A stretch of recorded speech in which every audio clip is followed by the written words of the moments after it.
It's your Locked On Flyers podcast for Thursday, December 1st, your daily dose of Flyers news, analysis, and high quality content that really, I can't believe it's December, Russ. Where did the time go? I don't know. It's crazy. I agree with you. Well, we've got a Flyers game tonight versus Tampa to talk about and a lot more all on today's show. Your Locked On Flyers, your daily podcast on the Philadelphia Flyers. Part of the Locked On Podcast Network, your team every day.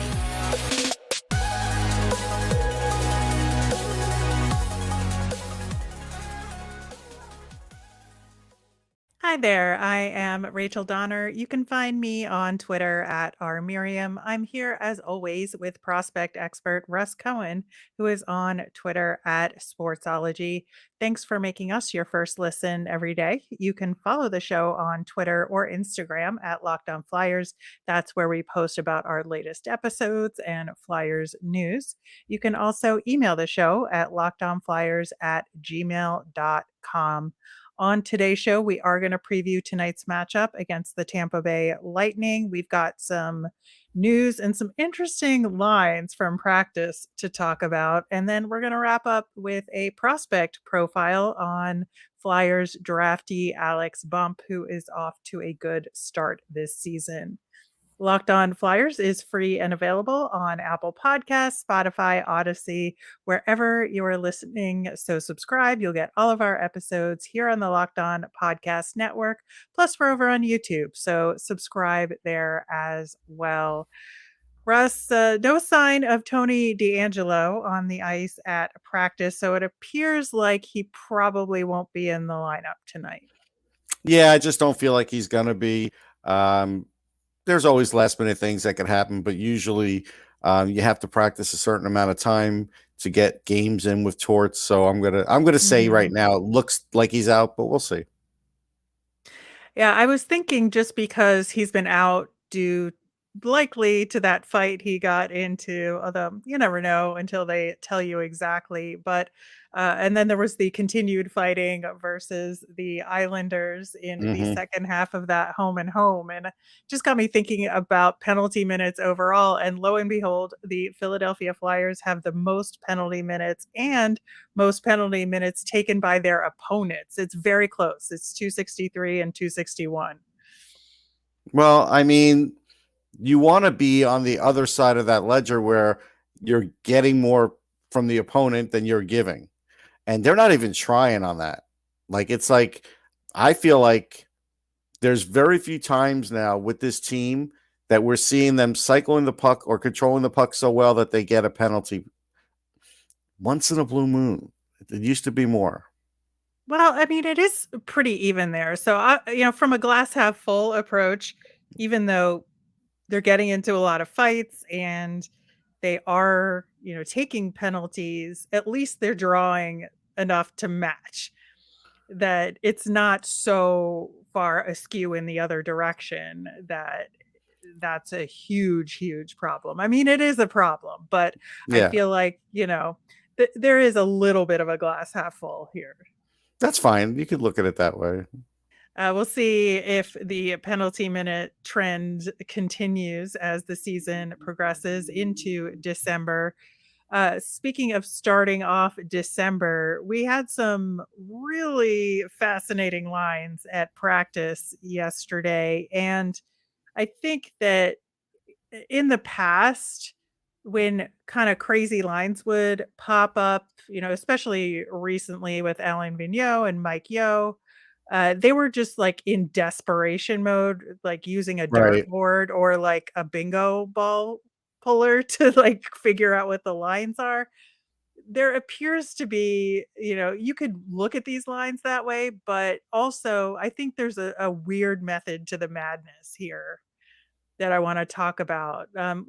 Whether or not something is line 1 versus line 2 versus line 3, I think ultimately doesn't matter anymore in this lineup. I mean, there will be some to get more minutes, but he's kinda rotating guys through in terms of getting more minutes and getting less minutes, and that's where I see the method. The madness is the combination of people, right?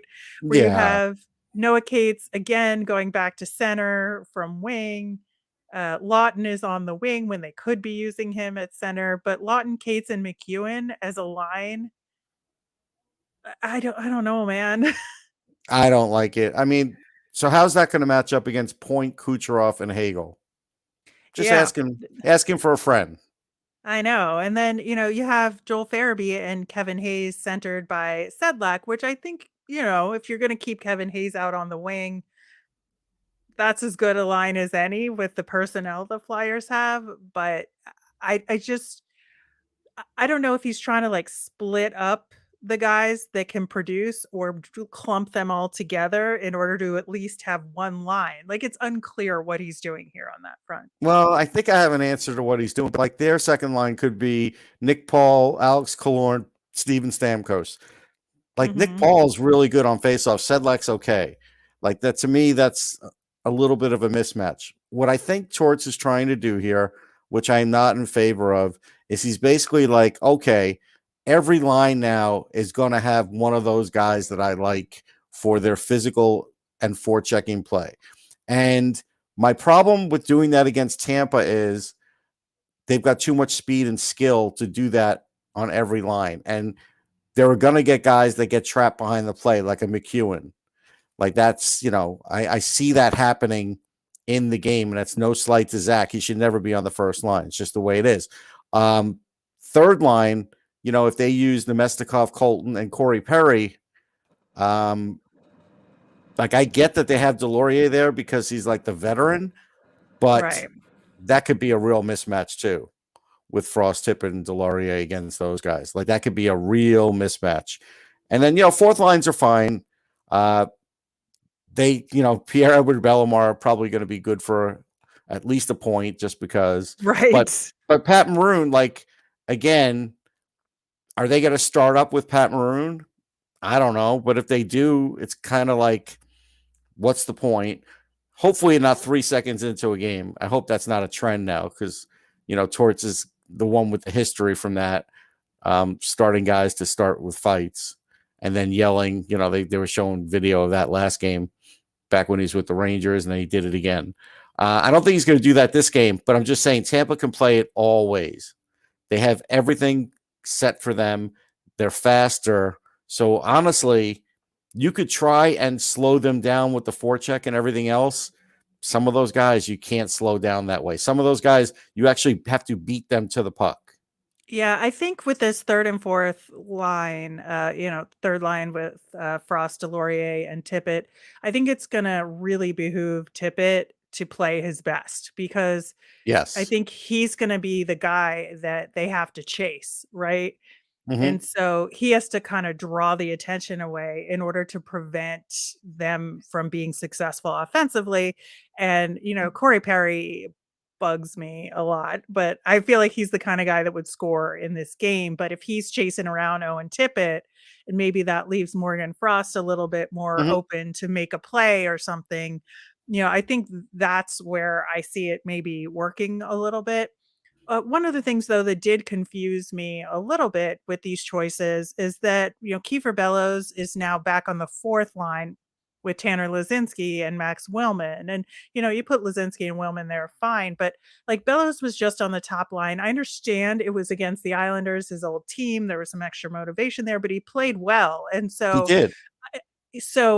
trying to understand a system where he rewards good play but is also seeming to rotate guys through so he will conceivably get a lot less minutes in this game, which I understand to some degree because it's against Tampa, but at the same time, like, what's the message there? That's also what's confusing me.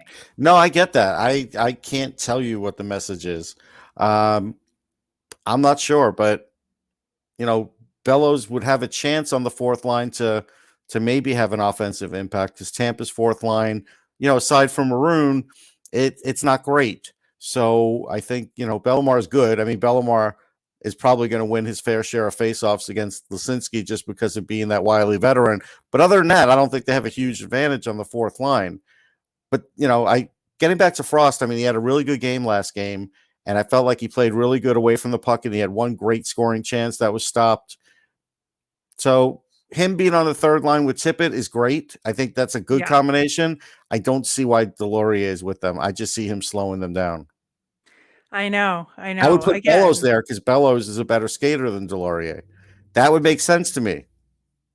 right, right. And that's why I say there's method here and there's madness here all at the same time. You go with the youthful energy. I mean, sometimes that youthful energy all together does a nice job. Yeah, well, we are going to continue to talk about these lines and how they relate to the Tampa Bay Lightning and what's going on with them coming up next. Today's episode is brought to you by Bet Online. BetOnline.net is your number one source for your sports betting info, stats, news, and analysis. Get the latest odds and trends for every professional and amateur league out there, from football to basketball to soccer, esports, and of course the NHL. We've got it all at betonline.net. And if you love sports podcasts like ours, you can find those at BetOnline as well. We're always the fastest and easiest way to get your betting fix. Head to the website today or use your mobile device to learn more. Bet Online, where the game starts. Check out the Locked On Sports Today podcast. From the games that matter the most to the biggest stories in sports, go beyond the scoreboard and behind the scenes with local experts and insights only Locked On can provide. Locked On Sports Today, available wherever you get your podcasts and over on YouTube. Russ, the Tampa Bay Lightning currently sit in third place in the Atlantic. They're 6-4 in their last 10. And, they've won recently against the Sabres, the Blues, and the Preds, which makes sense.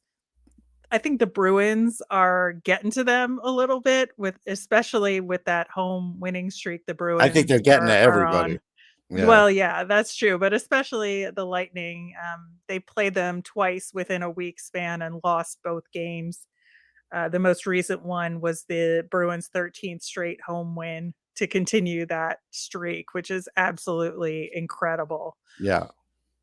Well, I mean, I'll say this. The Flyers haven't played anybody like the level of the Bruins. So the fact that Tampa loses to them, I can't really fault them for. And that's 2 of their 4 losses in their last 10. So they've played pretty good hockey. Mhm. And Yeah. they are starting to pick it up. And so this is kind of a game where, the Flyers are like, all right, we're coming off looking good against the Islanders. For whatever reason, they're going to change things up, even though they won the last game. They're still going to mix up the lines, which again goes against the hockey lore. Like, if it ain't broke, don't fix it. At least from the last game, Right. you should at least wait a period before you start mixing up lines in case you've actually found the winning formula. But they're not going with that. So this is going to be a game where, again, watch out for Steve Stamkos. He's always number 1 on the list for a good reason. I think you have to watch out for Colton. Last couple of games, he's done very well against them. Kucherov is always sort of hiding in there. Hedman is the game changer here because, again, there is no answer for Victor Hedman. If he's having one of those games, he could really just dominate you. So it depends who they put in net. If they put in Elliott instead of Vasilevsky, that does give you a better chance for sure. I mean, Elliott could still play a little bit, but nothing like Vasilevsky. And then, for the Flyers end, I think they're going to go with Hart again. I don't see them going with Sandstrom for this one. Yeah, it's a tough stretch. So I would think that given that Sandstrom played so recently and played over a game, I Yeah. think this is a game where they would put Carter Hart in, Yeah. and then maybe one of the next 2 games is where they put Sandstrom back in, depending on how everybody's feeling. But yeah, I think, the Flyers got very lucky playing Tampa very early in the season. It was like, I think the second game of the season, right? Yes. Where they won that one. And that was before Tampa settled into the quality play that we know and love, or know and respect, I guess. Right.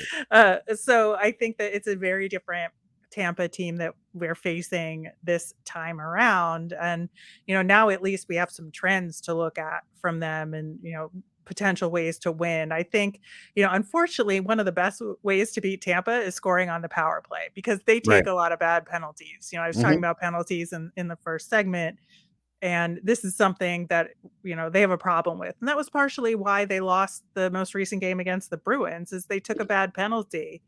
and they lost an opportunity to get back into it. So unfortunately, with the Flyers not being great on the power play, that's something they're Not going to being have to great work or at. just bad. We can say just Look, bad. I'm trying again, glass half full, right? Uh-huh. Uh-huh. Uh-huh. So that's one good way to take advantage of the Bolts is, you got to score on the power play. Yeah, I mean, this is a team where if and again, we have to remember the Islanders do have their struggles offensively. It's not to take away the good defensive game the Flyers played. It's just a fact. Tampa is used to teams trying to slow them down, shut them down, play good defense, put an extra guy in the middle. They're used to that. So I feel like the Flyers have to have just a little better game plan than they did against the Islanders if they want to beat these guys, because this is next level. Cooper's going to do a better job adjusting than Lane Lambert. Lambert's new to this game as far as being a coach. He's been an assistant. He's not been the guy. So, and Cooper is Cooper's been one of the around for best in the forever. league. And So Cooper knows how to play around with the other coach too if he wants to. And don't be surprised if he at some point does that if Torts annoys him. So all that said, this is you're also, it's almost like you're fighting Cooper too. It's just not, he's just not on the ice. So they're going to be doing things too to try and foul the Flyers up, even as a road team. yeah, I think the other big thing in this game is that they have to take a lot of shots and make them as good a Yes. quality shots as they can get. That's kind of a game plan for every game, but in this particular case, I think it's very specific to the Lightning. And the Flyers have more unblocked shot attempts than Tampa at 5-on-5 this season.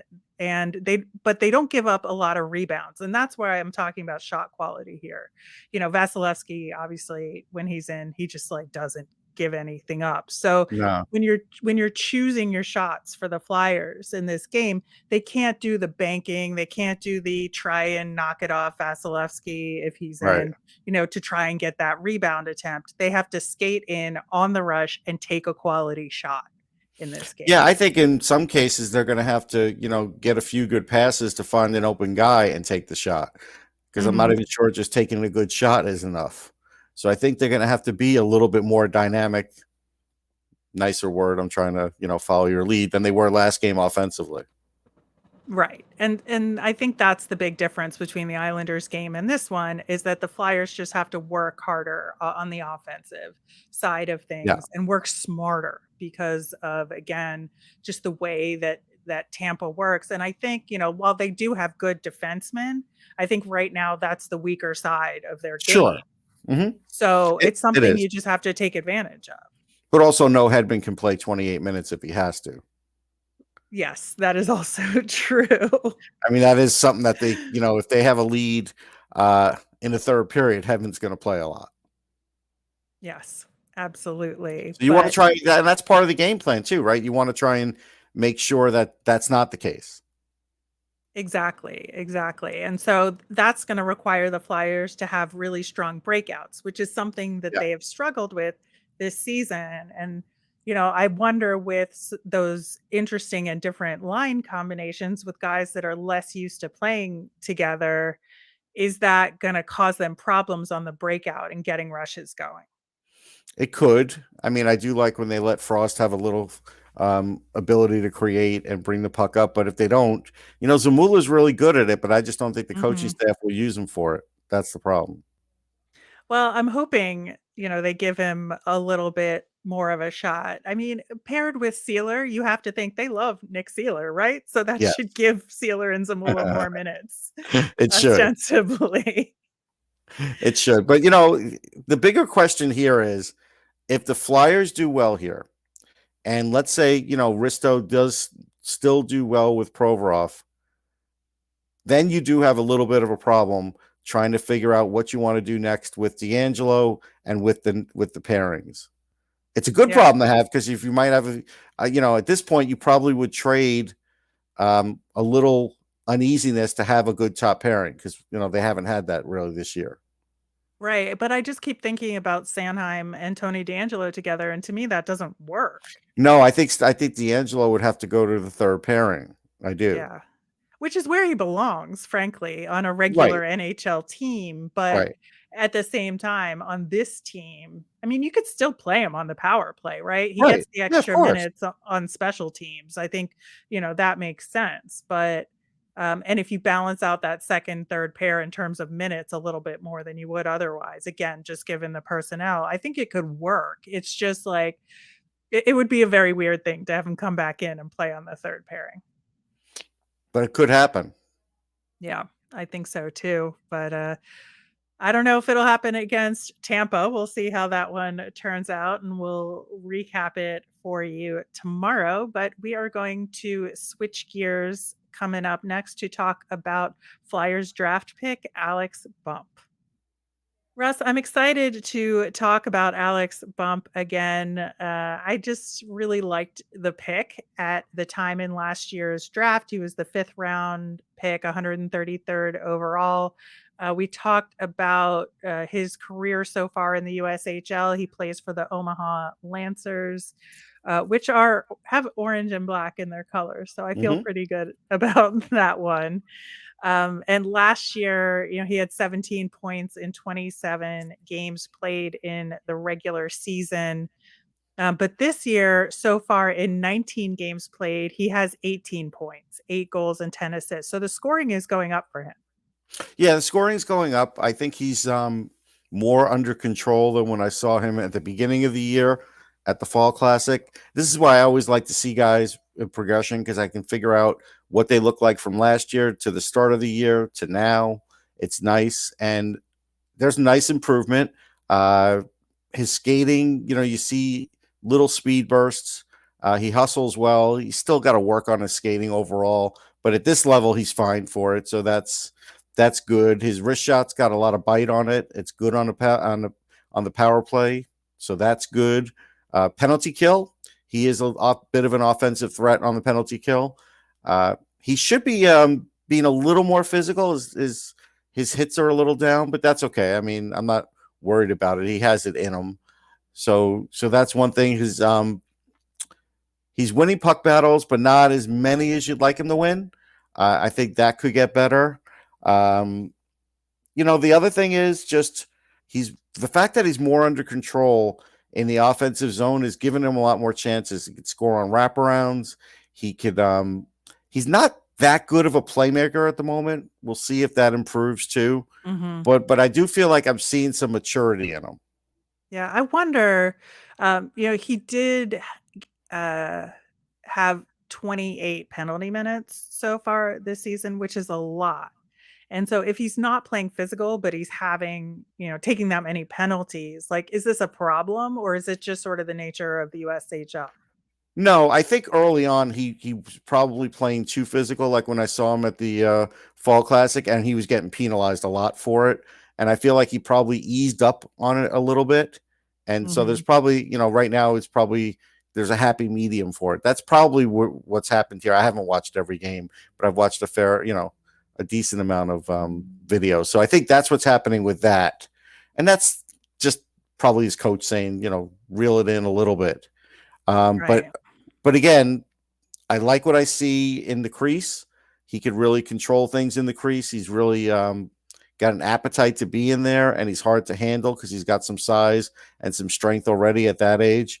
So those are good things too. Overall, right now, I still think he looks like a third line NHL guy if he makes it, but maybe if that speed gets a little better, could be a second liner. But I feel like right now he's kind of like that third line guy. But and I have no other better way of saying it than this. I feel like he sort of could fill the Wade Allison kind of role if Wade Allison's not able to do it in a few years. Right. Right.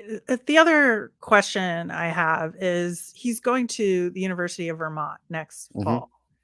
And Vermont, has gone up and down in terms of the level Yeah. of the program. It's kind of mid-tier right now, I would say. Hmm.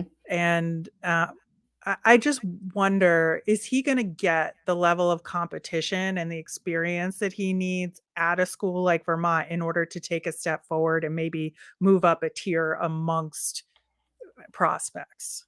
Well, I mean, sometimes you want to go to a program where you know you could be like a first or second liner, get all the power play and PK time you want. So that's something where maybe that benefits him. I don't know about. I'm looking to see who might have his OHL rights if there are any, because it's not a guarantee he goes there, right? I mean, a lot of guys switch Right. schools. I mean, That's that's what I wonder if he has like a real good season like he's trending to right now. Like is he going to maybe play somewhere else in junior or is he going to maybe pick a different school? Um I just feel like in order to get the most out of him, he'll need the visibility having been a 5th round pick.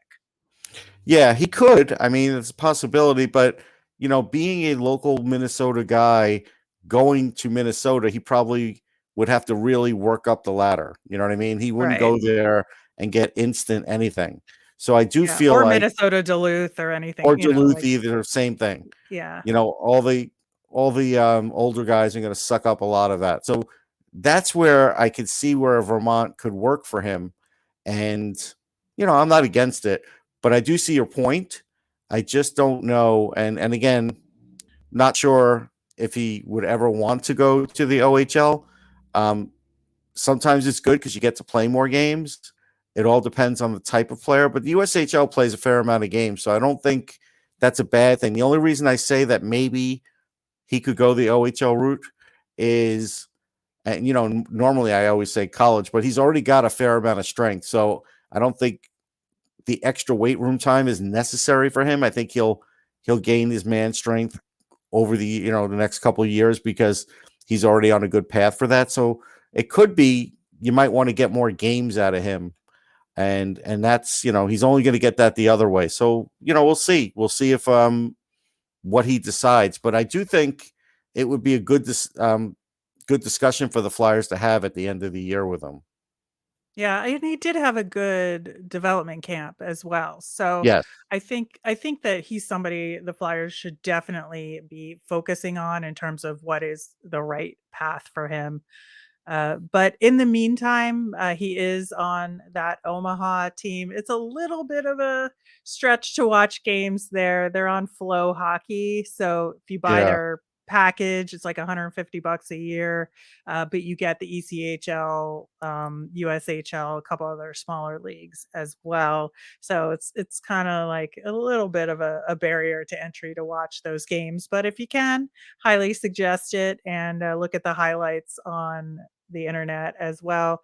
Speaking of which, we've got a goal from Alex Bump from a couple weeks ago. That was a really nice shot from a game in the USHL, and so take a look at that. I wanted to Oh, pull a actually, it looks like he has WHL rights with the Winterhawks with Portland. yeah.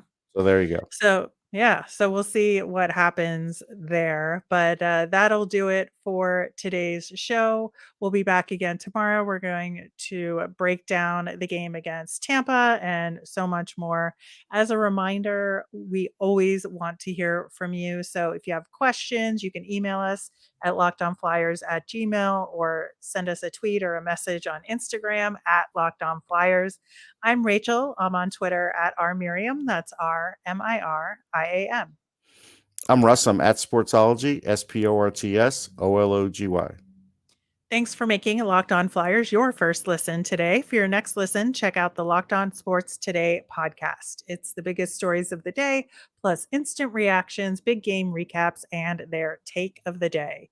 It's available on the Odyssey app, YouTube, wherever you get your podcasts. Have a great day, everyone.